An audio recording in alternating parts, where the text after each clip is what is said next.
because, as Papa said, we all have a story, and we are, we just do, and it's quite amazing. I'm going to go to Scott now, and we're going to talk about a bit of your story. Now, we're on Facebook, so let's share. Look at those. I do want to grab what we're just talking about. I think it's really important. Yeah. If you don't own your story, something or someone else does. They control it. You need to own it. Yeah. What we do is, a lot of the time when we don't have confidence in ourselves, is we conform to our surroundings because it's easy and there's no conflict or whatever. But to own your story, you have to take that power back yourself. So how do you do that? Correct. Through having guidance of your environment, having someone in your corner support you to get through the things you need to get to, see the things you don't see. So the irony in the fact that we're talking about a safe place to land, that's exactly what I'm about.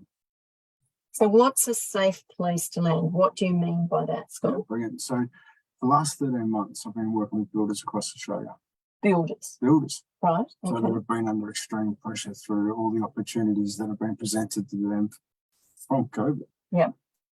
But that's only a small part of their life. Okay. What's the other part? Family. Right. Self. Yeah. Opportunities. And what's going on with these builders? Because there's obviously something going on with these builders. They've got the opportunity. They have their family. They have their children. They have all that. Mm-hmm. But what's behind the scenes that we're not hearing or not seeing? Is the fact that they're just men. No one's just a man. Yeah. They're a man. What is it? Yeah, I agree. But they are a man. Yeah. And being a man is not just the business hat you wear. No. It's all other parts of life. It's your education, it's your environment, it's your activities, it's your emotional well-being. So where is a safe place to process all this? Because one of the things for me I'm actually super proud of men. I'm so proud. Like Thursday night just gone, I had a dinner in Frankston for Smiles for Life, where within just two posts, I sold out a 60-seat venue to get men together for a dinner. Just because I was bringing men together to create positive role models in our environment. Create a safe environment to have the conversation that they need to have, that they don't realise they need to have too. Yeah, I think it's about building trust. Like I look at the way in which, I'll go back to safe place to land in a minute, which we've gone into here. And men will talk if you give us the opportunity. But we've got to have somewhere without judgment. We've got to have somewhere where we can practice.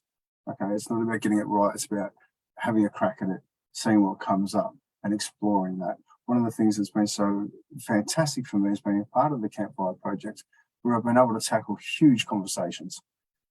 Talk about death, talk about truth about drugs, all the way from selling, dealing, network marketing, all the way through that, through to does size matter? I sat with 5 women and talked about penis size because I was able to, because I was in a safe place where people, my whole intention was curiosity and understanding. So therefore I could be a better version of me and understand the impact that I have on others.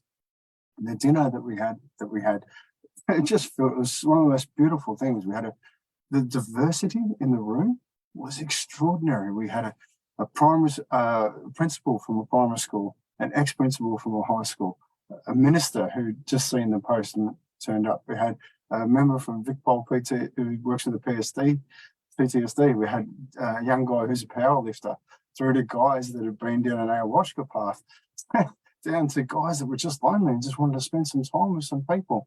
Have a conversation. Mm-hmm. But it was about, one of the things for me that's I'm seeing is there's so much negativity around mental and social health that we're failing, we're doing this wrong, we're doing this wrong. The whole marketing strategy was, I know there's good men. Can you come together with me? Can we sit and have a meal? And we'll have a conversation based upon what makes you smile. What are you proud of? What can we share and learn from one another? And it was extraordinary. Give us a chance, a safe place to get things making progress, because I don't like to say wrong, because life is full of opportunities to learn, right? So I was so proud, so proud. What was the one thing that you saw on that night that was outstanding? So the Bayside Community Kitchen is an extraordinary place.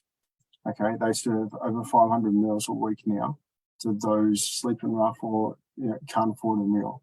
Right. That's out the back door. So we base ourselves at the Bayside Community Kitchen for that reason, so that Where are they based? So Young Street, opposite the train station in Frankston. Right. Okay. Okay, so we're based there so that we're all part of one community, because in our community there's all kinds of people, from lawyers, doctors, to drug addict, to policeman, to student. We all live in one community. We're all different cultures, and if we can all come together and have good conversations and start understanding each other, then results will start to happen. It can be slow, it can be fast, depending on the individual. Yeah, and it's a community. If we want the community we want, we need to be involved in the community we want. Let's not ask for it to change, let's be the change in our community. So therefore, what we're doing at the moment is just bringing men together just to explore what it is, positive masculinity, positive male role modeling. Let's explore what Frankston has to offer. Let's explore what we can do together, And you'll probably not only draw people from around that area, you'll draw them from further afield once people get to know that facility is there for them. Yeah, I hope to expand it over time into different areas, because I'm a firm believer, like with the Campfire project that I adore and love, where we're looking at things on a global scale. But I need to check in with my own backyard before I do anything else. I need to make sure my lawn's mowed, make sure that, I look after the gardens and treat it well. So therefore, it's a good environment for us to absolutely flourish.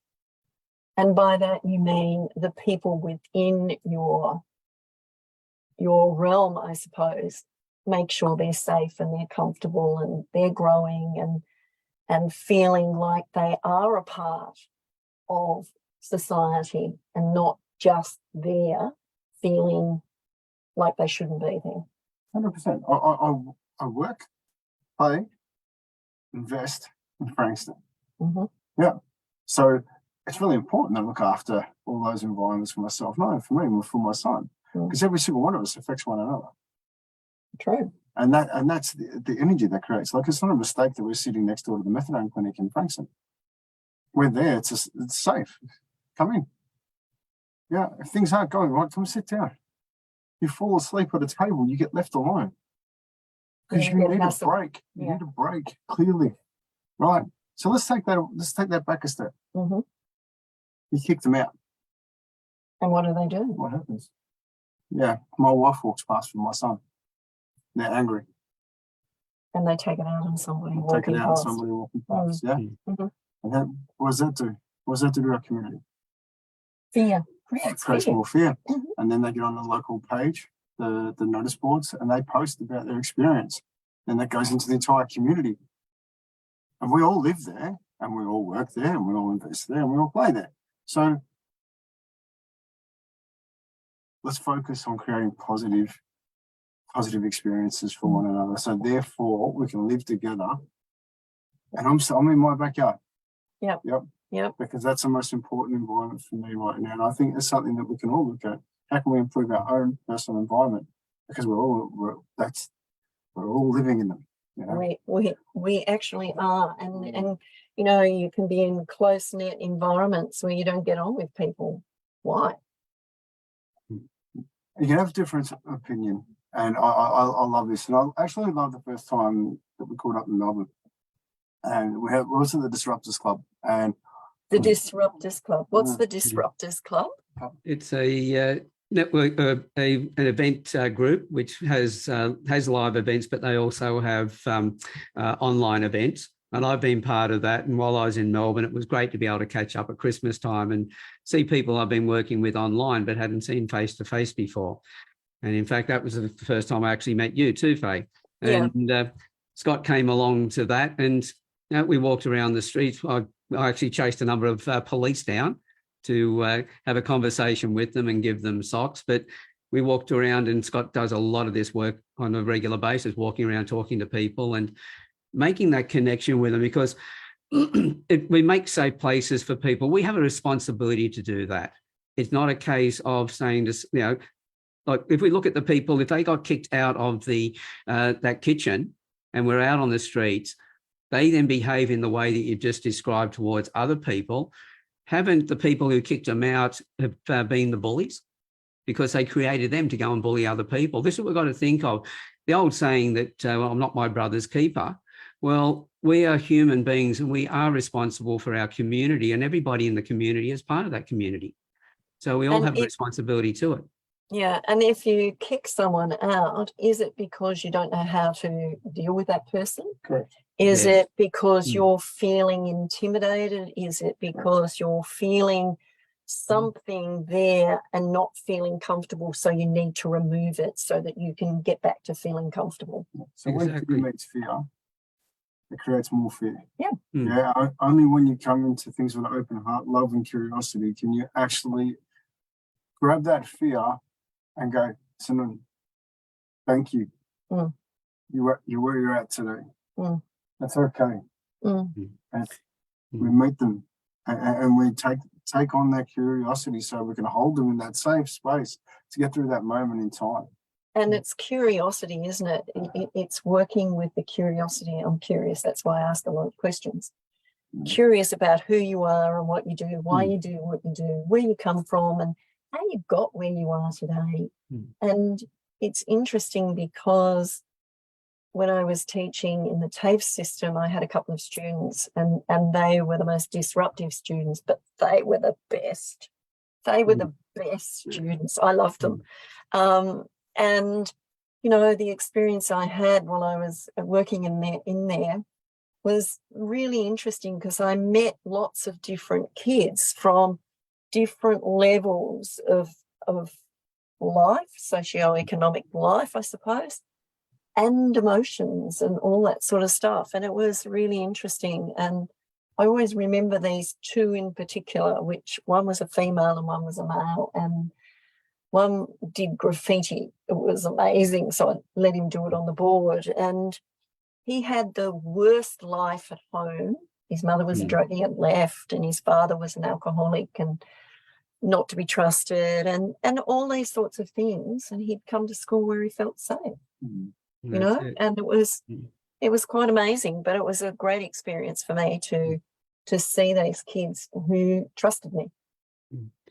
Right there. Yeah. Is what we built in the 12 days to Christmas. Papa came down from Newcastle along with Shorty from near Byron Bay, Lennox Head, and we walked the streets of Frankston, and we connected with over 2,500 people through our tool of socks.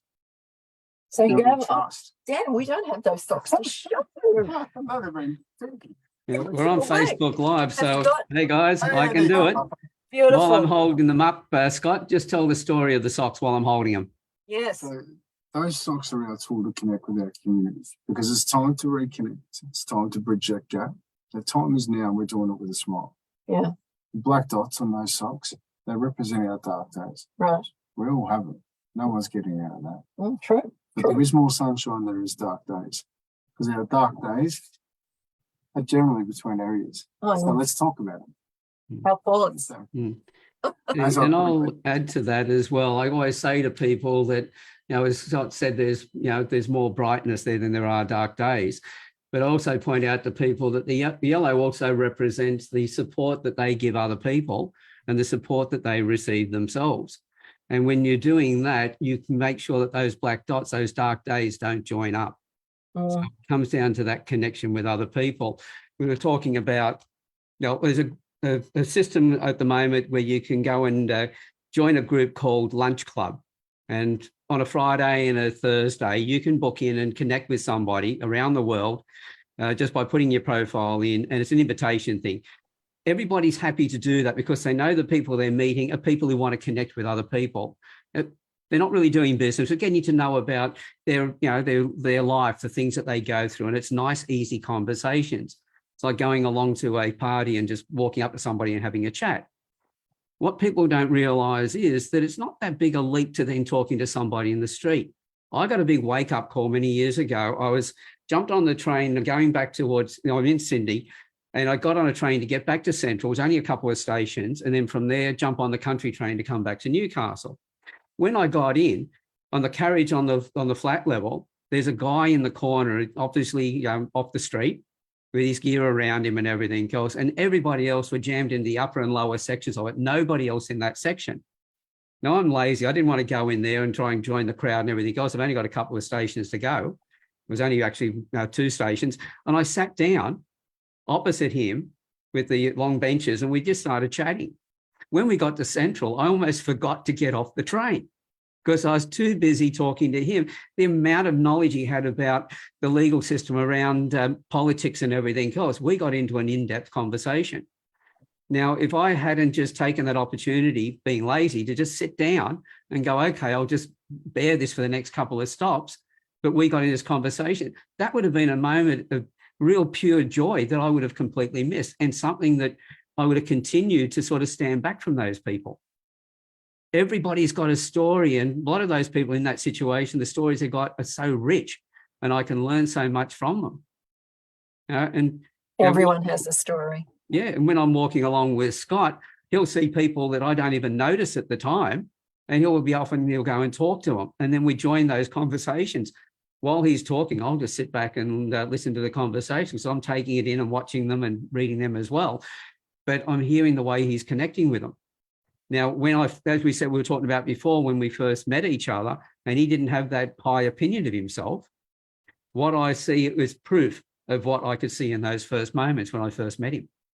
And I'm so glad that we had that conversation. Otherwise, we wouldn't be here today, and my life wouldn't be as rich as it is, because knowing him and knowing the other people that are coming around me, that's made my life so much better.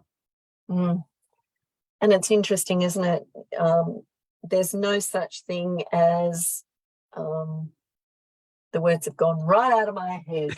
But accidental meetings, they're meetings that they're meant to happen when they're meant to happen. There is a time and a place, but they are meant to happen. So people come into your life, they either stay in your life for a short time or a long time. Now, very quickly say what you were going to say, Scott. Yeah, I just want to honour that, because he's a man that I love dearly. That I openly let him know that I love him. And that's not a shame. No, and it's because of the effort we put into each other. I chose and made the decision that I wanted to be the best version of myself. So I put myself in a room with other people who were choosing to do the same. And what's come of that is the most extraordinary things. We've been able to not only support and love each other, but support communities. Yeah.